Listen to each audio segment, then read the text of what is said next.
harus melanjutkan cinta, sedangkan kita tiada saling percaya.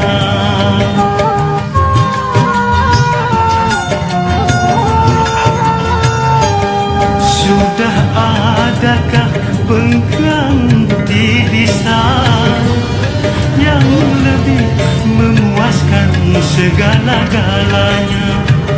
Masih kurangkah aku percaya padamu?